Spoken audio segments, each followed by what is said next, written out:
네, 시민 여러분 안녕하십니까? 3월 28일 화요일 시민언론 더 탐사 시작합니다. 오늘 그 썸네일 제목을 보시고 이게 무슨 소린가?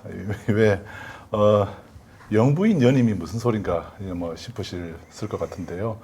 오늘은 이제 우리 제보자 X님을 모시고 표현의 자유, 그러니까 우리 페이스북에서 SNS에다 올린 글을 국민의힘이 재빨리 고발한 사건이 있습니다. 우리 표현의 자유에 심각한 또 문제가 있다고 보고 저희들이 특별히 오늘 제보자 X님을 모시고 이 문제를 좀 나눠보도록 하겠습니다. 네, 오랜만에 출연하셨습니다. 예, 반갑습니다. 네. 안녕하세요. 제보자 X입니다. 네. 네. 오늘도 강진구 기자님 나오셨습니다. 네, 안녕하십니까. 강진구입니다. 네, 권지현 기자님 나오셨습니다. 네, 안녕하세요. 네. 야, 오늘 좀 너무 황당한 사건이어서 저희가 좀 아예 독립 아이템으로 좀 한번 다뤄보려고 합니다. 언론들도 사실 이거에 대해서 알고 있는 사람들도 별로 없는 것 같고요. 네, 맞습니다. 그죠?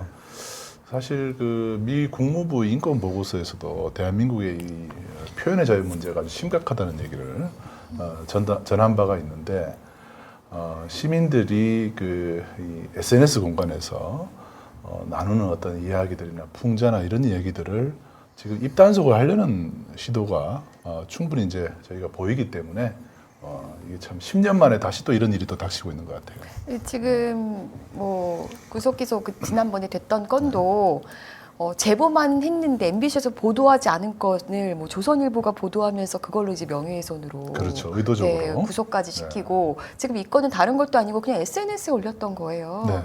네. 제보자 X SNS는 많은 분들이 또 보면서 많이 웃고 그렇죠. 네. 좀 뭐 속 시원한 글들도 있고 농담 한마디 한 거예요. 그렇죠. 풍자도 많이 하시고 그래서 그냥 즐겁게 보는 그냥 페이스북인데 난데없이 명예훼손으로 또 고발을 당했어요. 뭐 김건희 씨가 뭐 국민의힘 당 대표도 아닌데 그렇죠.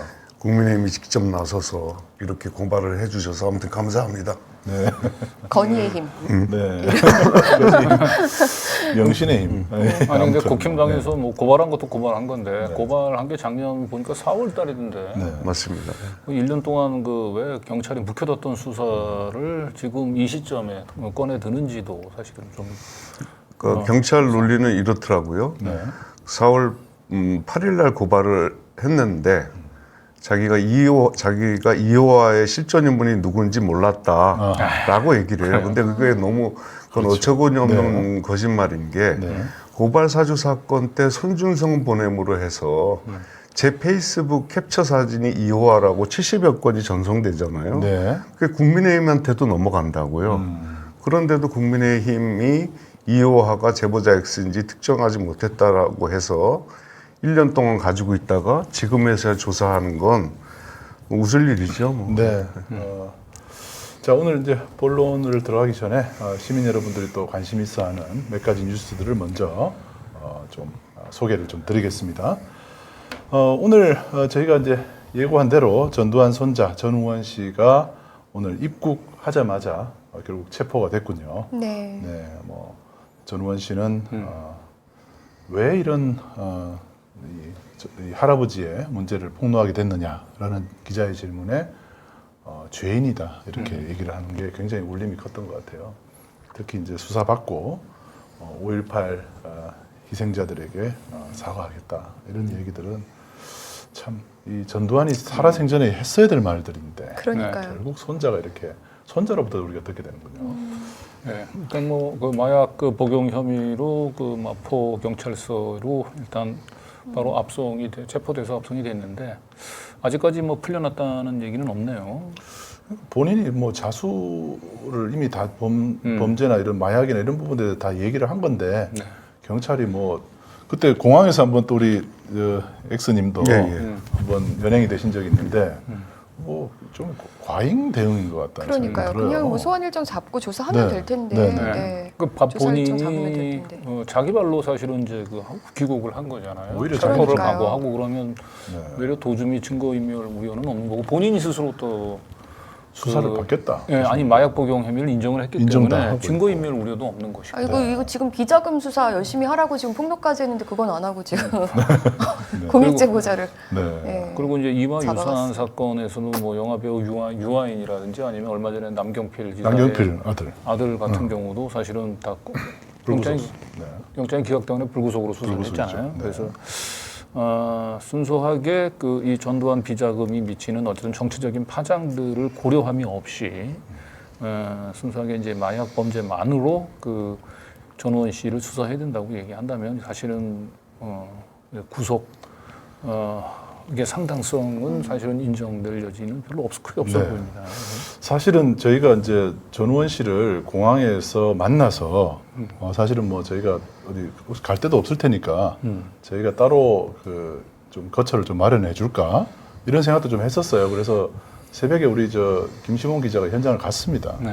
갔는데 뭐 예상대로 체포조가 나와 있고 또 기자들도 엄청 많이 와 있었어요. 그렇죠. 네, 그래서 그 와중에 우리 김시몬 기자가 어젯밤에 또 이렇게 자기가 이렇게 전우원 씨 환영합니다. 이거 자기를 이제 확인하게 시켜주려고.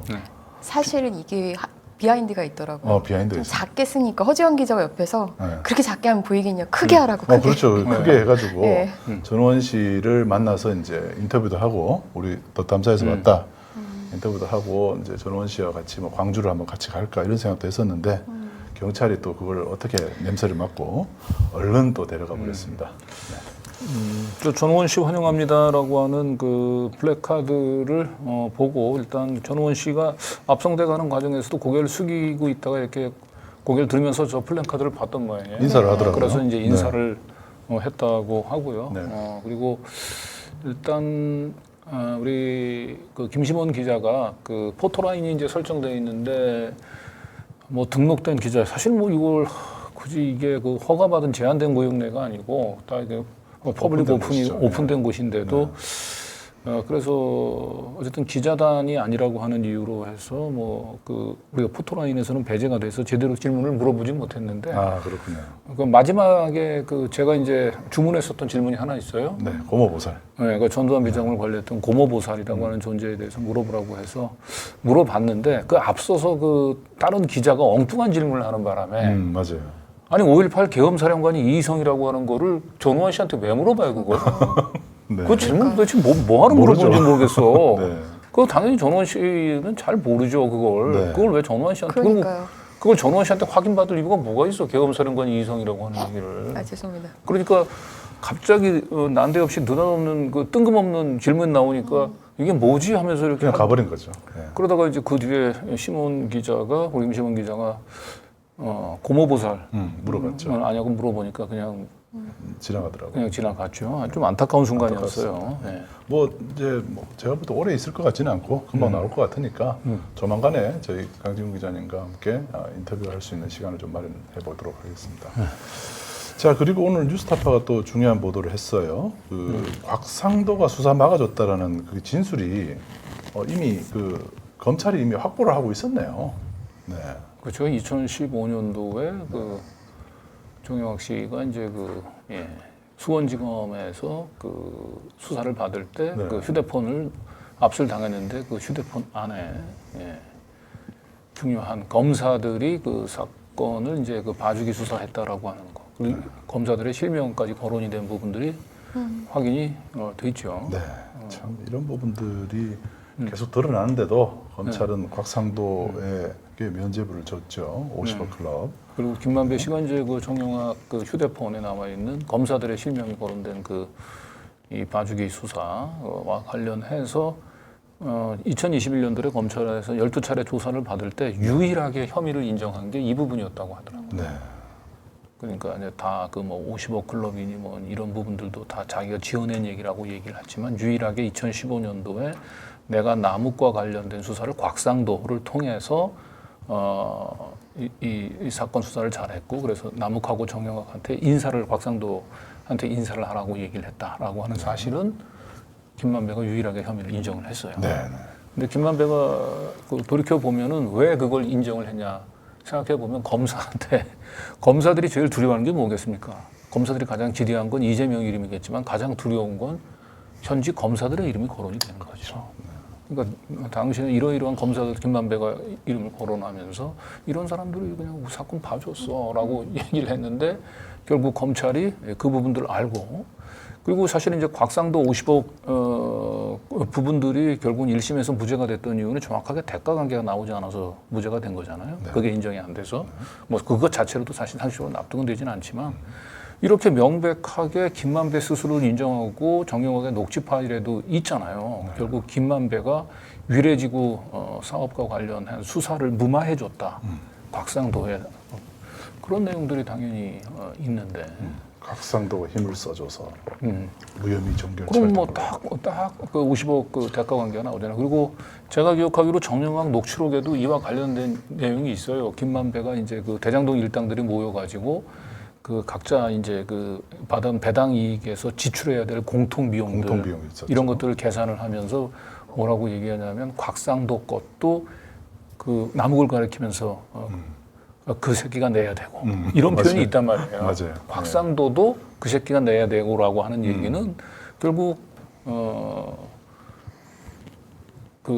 이 곽상도가 그 남욱의 이제 사법 처리와 관련해서 수사를 무마해줬다라고 하는 얘기가 나오잖아요. 그렇죠. 딱 요거하고 맞춰보면 다 다 맞는 맞는 얘기란 거죠. 말이에요. 네. 예. 그 항소심에서 검찰이 제대로 공소 유지하려면은 이거 사실은 공소 사실에 추가해야 될 것 같죠. 네. 예. 자, 그리고 이 뭐 시대가 또 이렇게 시절이 수상하다 보니 또 이런 이야기가 나옵니다. 4.19 사실 이승만이라는 대통령은 초대 대통령이기도 하지만 4.19 혁명으로 3.15 부정선거에 또 책임이 있는 사람이고 4.19 혁명으로 하야를 한 사람이잖아요. 이 사람을 또 세금으로 우리 또 영웅화 시키는 작업을 국가보훈처가 나서서 또 하고 있다 그래서 또 시민들이 어이가 없어하는 상황입니다. 네. 오히려 좀 이승만 전 대통령과 관련해서는 그 사학계에서 지금 연구를 하면 할수록 그 이승만 전 대통령의 그 믿을 수 없는 엽기적인 행각들이 하나둘씩 좀 드러나고 그렇죠. 있잖아요. 네. 그 하와이에 있으면서 그 독립운동가들을 거꾸로 그 일본 쪽에 좀 밀고 네. 밀고 하는 바람에 이제 독립운동가들이 굉장히 그 고초를 치렀던 이런 경력까지 좀 그런 사실까지 드러나고 있는 마당인데 뭐 사실은 뭐 이승만 전 대통령에 대한 제대로 된 공과를 평가해야 된다. 뭐 네. 라는 정도면 뭐 모르겠으나 이렇게 이승만을 이렇게 그 우상화하고 이렇게 일방적으로 미화하는데 이렇게 보훈처가 앞장 서는 것은 좀 적절해 보이지 않고 최근에 특히 그 윤석열 대통령의 그 역사 바로 세우기가 아니고 거의 스스로 앞장서 가지고 그렇죠. 역사를 왜곡하고 지금 친일 행적을 보이고 있는 것과 그 거의 괴를 또 같이 하는 것 같아서 굉장히 보기가 불편하죠. 네. 그리고 참 한일 그 정상회담 이후에 일본이 더 과감하게 나오고 있습니다. 더 이상 한국 눈치 안 보고 교과서, 초등교과서 검정 결과를 발표하면서 역사 왜곡을 강행하고 있습니다. 특히 뭐 독도 대신에 다케시마라고 쓴다든지 강제 동원을 아예 삭제해 버렸습니다. 뭐 자발적으로 한 것처럼 그렇게 이 역사 왜곡을 더 심화시키고 있어서 이게 사실 일본이 적당히 눈치 보면서 했던 일들인데 이제는 뭐 과감하게 하는 것 같아요. 눈치 볼 게 없다 네. 이제는 진짜. 그러니까 주고받기식 협상이 아니고 우리가 그 미래를 위해서 대승적 결단을 하면 일본 정부에서도 호응을 해올 것이라고 얘기하는 우리 정부의 예측이 얼마나 안이했는지를 단적으로 보여주고 있는 거죠. 네. 그럼 윤석열 정부가 저렇게 스스로 그 과거 그 강제 징용 부분들을 자체를 부인을 하고 그 식민 그 일제의 식민 강제 합병 자체를 뭐 법적으로 문제가 없는 것처럼 이렇게 인정을 하고 있는 마당에 일본에서는 때를 만난 거죠. 그렇죠. 더 과감하게 과거사를 자신의 침략 역사를 이제 부인하는 쪽으로 지금 가고 있는 것인데 과연 우리가 사실은 이거 뭐 연례 행사긴 해요. 일본에서 이렇게 그 초중고 그 교과서에서 과거사 왜곡하면 우리 정부에서 뭐 대사를 조치한다든지 그래서 또 외교부에서 이제 유감 성명을 발표하고 이러는데 이번에는 어떤 반응을 보일지 뭐 좀 조치한다는 얘기는 궁금합니다. 뭐 하긴 하더라고요. 그런데 조치해서 뭐 또 이 태도가 예전하고 좀 다를 것 같다는 생각도 좀 듭니다. 네. 네. 자, 그리고 정순신 계속 이제 속보가 나오는데요. 이 이제 강민정 의원이 이거에 대해서 추가적인 어떤 사실을 좀 밝혀냈어요. 특히 그 학교 폭력 그 자체를 은폐하기 위해서 학교 폭력 때문에 전학 간 게 아니고 네. 이사를 갔기 때문에 전학 그 거주지가 이전되어서 전학을 가게 됐다. 민사고에서 반폭으로 전학을 가잖아요. 근데 학교 폭력 때문에 간 거란 말이에요. 그런데 이사 간 것 때문이다. 그래서 아예 기재를 하지 않았다. 이런 것들을 밝혀냈다고 그럽니다. 그래서 이런 부분도 청문회에서 좀 강하게 좀 밝혀냈으면 좋겠고, 빨리 감사원이 저희가 공익감사 청구를 했잖아요. 감사원에서 이 부분을 저희가 삭제 이유를 밝히라 했거든요. 이 삭제 이유 지금 밝히십시오. 감사원 빨리 움직이십시오. 지금 접수됐다는 얘기만 받고 감사 진행했다는 얘기 전혀 지금 아직 통보를 못 받고 있습니다. 빨리 움직이시기 바랍니다. 자, 그리고 한동훈 장관 얘기가 요즘 뭐 계속 나와요. 그리고 뭐 심지어 이제 뭐 이 사람 뭐 그 엉뚱한 답변하고 이런 거는 저희가 사실 뭐 여러 국민의 알 권리에 해당되지 않는 것 같아서 뭐 넘어갔는데, 이제 여당 국힘에서는 한동훈 장관을 자꾸 출마시키려고 뭔가 자꾸 부채질을 하고 있어요. 한동훈 장관이 뭔가 이렇게 등판하면 좋겠다. 뭐 이런 식의 말을 자꾸 하면서 히어로가 돼야 된다. 뭐 이런 엉뚱한 얘기를 자꾸 하는데, 그게 국힘에서는 거의 잊을만 하면 자꾸 이제 꺼내는 카드 같기도 해요. 이제 한동훈이 이제 그 윤석열 대통령이 이제 지지율 하락에 따라서 이 지지층을 이제 확장할 수 있는, 그 윤석열 대통령이 가지고 있지 못한 또 부족한 점들을 보완할 수 있는 그런 역할을 할 수 있지 않을까 이제 기대를 하고 있는 것 같은데, 뭐 지금까지 보게 되면 한동훈은 그 윤석열의 그 아바타로서 역할을 하고 있죠. 네. 그래서 뭐 윤석열을 대신에 한동훈을 내세운다고 해서 그 국힘의 지지층 외연이 확장이 될 수 있을지 의문이고, 사실은 한동훈의 가장 큰 문제가 글쎄요, 그 국회에서 그 국회의원들하고 답변해서 보게 되면 그 전통적인 국힘 지지층에 시원한 맛을 줄 수 있을지 모르겠는데, 네. 그 절대 지지는 않잖아요. 뭐 온갖 궤변을 통해서. 근데 상식을 가진 사람이라면 그렇죠. 장관의 그런 태도가 네. 정상적으로 보이지 않습니다. 그렇죠. 특히나 이제 뭐 차기 그 대권까지 염두에 둔다고 얘기한다면 이렇게 싸움닭의 이미지, 그다음에 뭐 시원한 속 시원한 이 해장국의 이미지를 넘어서 사실은 성숙한 모습을 보여야 되는 거죠. 대통령으로서는 시원한 이미지가 아니고, 그런 참 내가 보기에는 한동훈 글쎄요, 그걸 뭐 수도권을 이제 결국은 이제 한동훈을 이제 인물로 내세워서 수도권 선거를 승기로 이끈다, 뭐 필승의 카드 이렇게 얘기를 하는데, 그래서 유권자들의 민심을 아직까지도 제대로 못 읽고 있는 것 같죠. 네. 국힘당이. 그리고 요거는 이제 저희 그 더 탐사 관련돼서 한동훈 장관이 저희 스토킹 혐의로 자꾸 이제 신고를 했던, 작년 9월에 있었던 일이죠. 신고를 했던 일인데, 이게 세월이 흘러서 이제 완전히 기각이 됐습니다. 잠정 조치 자체가 기각이 됐습니다. 이게 이제 뭐 길게 쓰지도 않았어요, 판사가. 이 사건 청구를 기각한다 그러면서 검사가 제출한 증거들만으로는 스토킹 범죄의 원활한 조사 심리 또는 피해자 보호를 위하여 이 사건 잠정 조치가 필요하다는 점이 충분히 소명되었다고 보기 부족하므로 주문과 같이 결정한다. 주문이 바로 기각입니다. 근데 또 청구했다는 것 자체가 참 시도했다는 게 이건 또 이게 청구한 것 같지는 않고. 또 청구한 것 같지는 않고요. 네. 그러니까 야당 초에 이제 김시몬 기자가 그 한동훈 장관의 관용 차량을 이제 3차례 추적했다는 거로 스토킹으로 고발이 됐는데, 그 피해자를 처음에는 한동훈 장관이 아니고 그 비서, 수행 비서를 이제 그 피해자로 특정을 해서 스토킹을 신고했는데, 그거는 인용이 됐어요. 네네. 그게 인용이 되는 걸 보고 한동훈 장관이 이거 뭐 수행 비서가 아니라 내가 피해자라고 해서 또 신고해도 되겠는데? 라고 해서 본인이 피해자로 스토킹을 신고를 했는데, 이거는 네. 법원에서 기각이 됐어요. 네. 그래서 법원에서 기각된 것을 이제 항고, 재항고를 거쳐서 다 이제 기각이 처음에는 이게 인용이 됐다가 네. 그게 이제 상급심에서 이제 네. 부정이 됐고, 그래서 파기환송이 된 거예요. 네. 그래서 파기환송이 된 것을 이제 이 원심에서 최종적으로 한동훈 장관의 그 관용 차량을 추적한 것은 스토킹으로 볼 수 없다. 네. 이렇게 이제 법원에서 사실상 이제 쐐기를 박은 거고요. 네. 따라서 우리 김시범 기자 오랫동안 고생했어요. 네. 뭐 아직까지 검찰의 기소 여부가 결정이 되지는 않았습니다만 검찰이 김시범 기자를 한동훈 장관의 관영 차량을 출격했다는 걸 스토킹으로 기소한다 하더라도 네.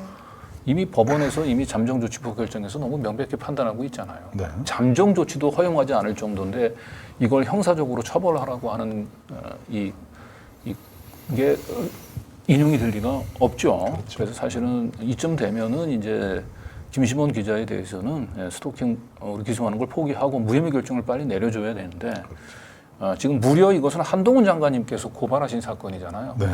한동훈 장관님의 영리를 건드릴 일이 있습니까? 네. 나중에 무죄가 나더라도 무조건 고소하겠죠. 네. 이게 지금 대한민국 그 경찰과 검찰의 수준인 거예요. 굉장히 한가한 거죠. 어떻게 보면. 그리고 그러니까요. 한동훈 장관 내년에 이제 국힘당의 수도권 필승을 이끌 주자로 지금 거론이 되시는데 이런 거에 자꾸 이 발목이 묶이시면은 점점 더 본인이 역할하기가 좀 어려워질 거로 이런 게 보입니다. 자기 다 허물이 됩니다. 네. 공직자 그러니까요. 시절에 기자들 공격이나 하고 이렇게 하는 게 결국 자기한테 좋은 게 아니에요. 그러니까 스토킹도 그렇고 지금 이제 청담 게이트 부분도 한동훈 장관은 이제 빨리 내년 총선 전에 자기가 다시 이제 정치인으로 선거에 나서기 전에 빨리 이걸 끊어내야 되는데 네.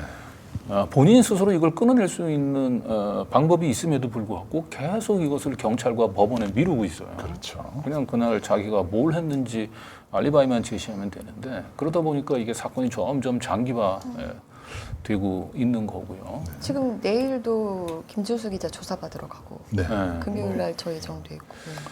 먼저 조사받는 건 뭐 네. 일상이 돼가지고요. 그 청담 게이트 그 한동훈 장관이 스스로 알리바이를 입증하지 않는 한 저희 더 탐사는 이거 진상 규명을 위한 노력 포기할 생각 조금도 없습니다. 네.